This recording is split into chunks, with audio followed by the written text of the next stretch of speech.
Il est 6h40, vous écoutez Mathieu Béliard. La question du harcèlement scolaire à la une de la matinale d'Europe 1, avec le témoignage d'un enfant victime, menacé, harcelé et privé de rentrée.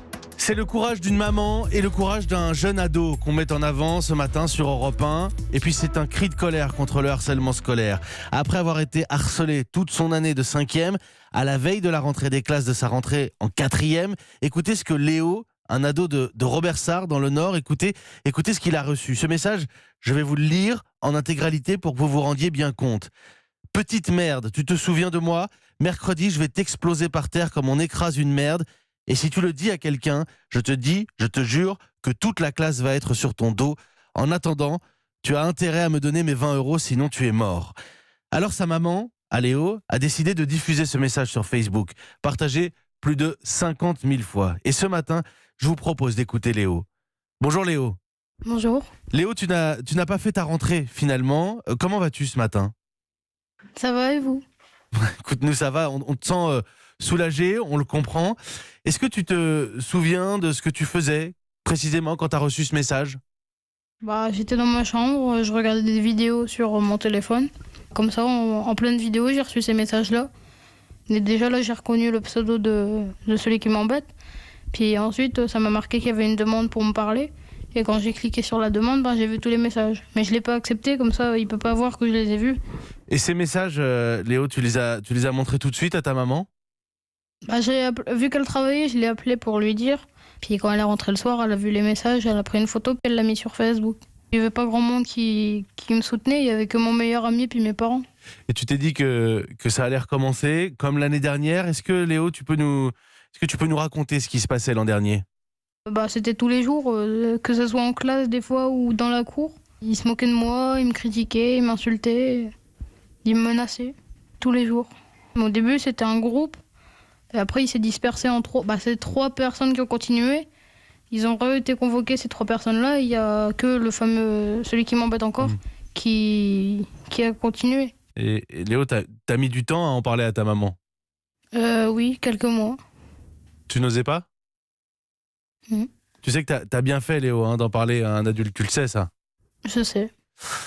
Merci Léo, merci beaucoup Léo d'avoir bien voulu nous répondre sur Europe 1. Yamina, vous êtes la maman de Léo et c'est un quotidien que vous ne vouliez pas, que vous ne vouliez plus faire revivre à votre fils.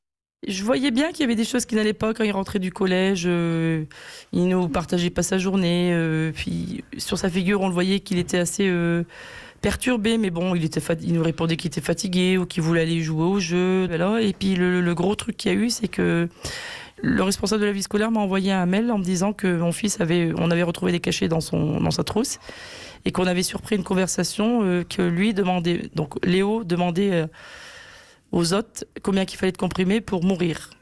On m'aurait mis un coup de poignard dans le cœur, ça aurait pas été pire. Il est rentré comme si rien n'était. Il allait aller dans sa chambre encore une fois jouer. Tu peux m'expliquer ce qui s'est passé ? Rien. Il m'en parlait même pas. L'école, les autorités, vous vous êtes senti abandonné ou accompagné ? On m'a claqué la porte en pleine figure, limite, j'en faisais trop, on en fait trop en fait, il faudrait se taire. Donc du coup, moi je lui ai dit de toute façon, on va à l'hôpital, il faut que tu sois vu par quelqu'un, il faut que tu en parles. Donc c'est comme ça que je me suis rendu au centre hospitalier de Valenciennes. Il a été hospitalisé en pédiatrie malgré qu'il ne voulait pas. Donc ça a été un déchirement parce qu'il pleurait, il me tendait ses bras, il me demandait de ne pas l'abandonner. Et vous savez, moi en tant que maman, ça m'a fait très mal cette image, je ne suis pas prête de l'enlever de mes yeux. Parce que j'abandonnais pas mon fils. J'avais besoin qu'on l'aide. C'est tout.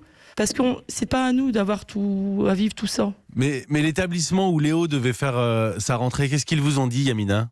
J'avais anticipé les choses, j'avais pris rendez-vous avec le chef d'établissement parce que c'est un nouveau chef d'établissement qui vient d'arriver pour justement lui faire part de la situation qui a été vécue par mon fils donc toute l'année de sa 5e.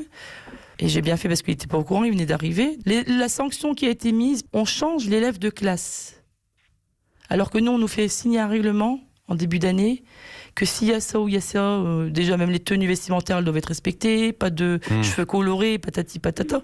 Et là, on menace un élève de mort et on m'annonce que l'élève changera juste de classe. Donc, c'est-à-dire, ils se rencontreront à la récré, les sorties scolaires ou les voyages dans le cadre de l'école se feraient avec lui. etc., etc. Mais j'ai dit non. Là, j'ai vraiment craqué royalement. J'en pouvais plus. J'étais dans un état pas possible. Et c'est aussi pour ça, Yamina, que vous avez choisi de publier ce message sur Facebook. Ce matin, il a déjà été partagé plus de 50 000 fois. On se dit qu'on n'est pas seul dans ce cas-là, ça rassure. Énormément. Et c'est dommage que je ne peux pas remercier toutes ces personnes l'une après l'autre. Il y en a tellement. Si vous saviez comme ça me fait chaud au cœur, toute cette solidarité, tous ces gens qui ont du cœur. Et puis dans les messages que j'ai des personnes qui ont été harcelées, des personnes qui sont encore actuellement harcelées. C'est énorme ce qui tourne encore en harcèlement avec tout ce qu'on voit, toutes les campagnes qu'on voit tourner. C'est pas normal que ça soit encore d'actualité comme ça. Autant. Mais on va où là en fait ? La loi elle fait quoi ? La justice elle fait quoi pour ça ? Mais maintenant je comprends mieux parce que quand vous allez voir et quand vous parlez de harcèlement, on a limite l'impression de vous prendre pour une cinglée. Pardon du mot, hein. Qu'on invente les choses, qu'on dit n'importe quoi. Moi on m'a bien fait comprendre que mon fils, fallait pas écouter limite tout ce qu'il disait.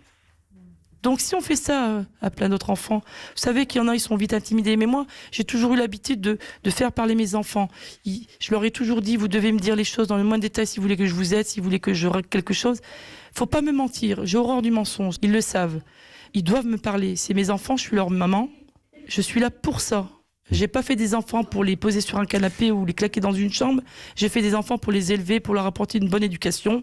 J'aime qu'ils soient respectueux et j'aime qu'on respecte mes enfants aussi. Merci Yamina, merci beaucoup et puis merci à Léo évidemment. On vous souhaite de retrouver rapidement un établissement où Léo pourra être épanoui, respecté, comme vous dites, vous avez raison.